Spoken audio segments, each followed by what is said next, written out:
নমস্কার বন্ধুরা, অদিতিস ডেইলি ব্লগে আপনাদের সবাইকে জানাই সুস্বাগতম। আজকে বানাবো একটু আলুর চচ্চড়ি। তার জন্য আমি 5টা মতো আলু কেটে নিয়েছি, ছোটো ছোটো টুকরো করে নিয়েছি। টমেটো একটু গ্রেট করে নিয়েছি।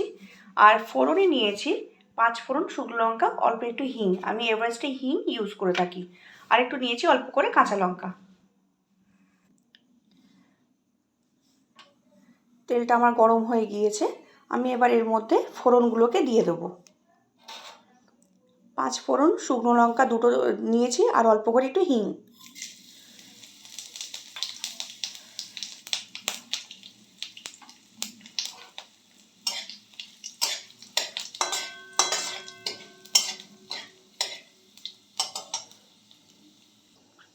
আমি এবার আলুগুলোকে দিয়ে দেব।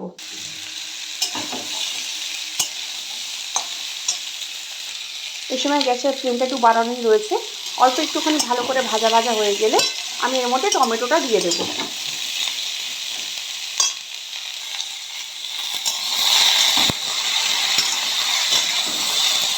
আলুর চচ্চড়িতে খুব বেশি পরিমাণে তো আলু ভাজার দরকার হয় না, তো একটা পিঠ করে ভালো করে ভাজা হয়ে গেছে। আমি এবার এই টমেটো পিউরেটা দিয়ে দেব। টমেটো দেবো আর অল্প করে একটু জল দিয়ে দেবো। টমেটো বলছি, কাঁচা লঙ্কা, তার সাথে একটু অল্প করে জল দিলাম। দিয়ে দিচ্ছি স্বাদ মতো নুন, অল্প করে একটু হলুদ পরিমাণ বুঝে।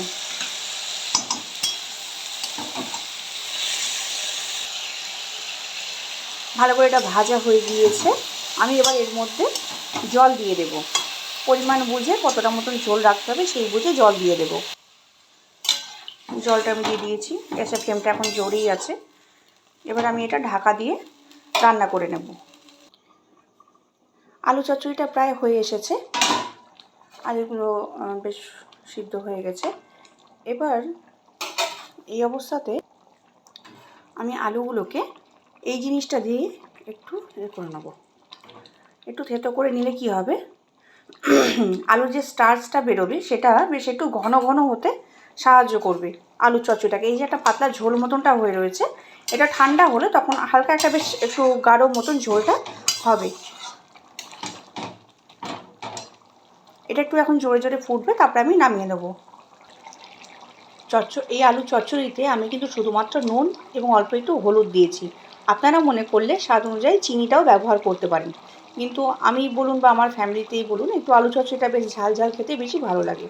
তো আপনারা ঝালটাও সেই বুঝে দেবেন। আলু চচ্চড়ি একটু ঝাল ঝাল হলেই বেশ ভালো লাগে। এমতো অবস্থায় বেশ ঝোলটা কমে এসেছে। এটা বেশ একটু ঠান্ডা হয়ে গেলে আর একটু ঘন হয়ে যাবে। এই সময়তে আমি গ্যাসটা নিভিয়ে দিচ্ছি। আমার আলু চচ্চড়ি হয়ে গিয়েছে। আপনাদের যদি ভালো লেগে থাকে এই রেসিপিটি, তাহলে একটা লাইক, কমেন্ট, শেয়ার করতে ভুলবেন না। ধন্যবাদ বন্ধুরা।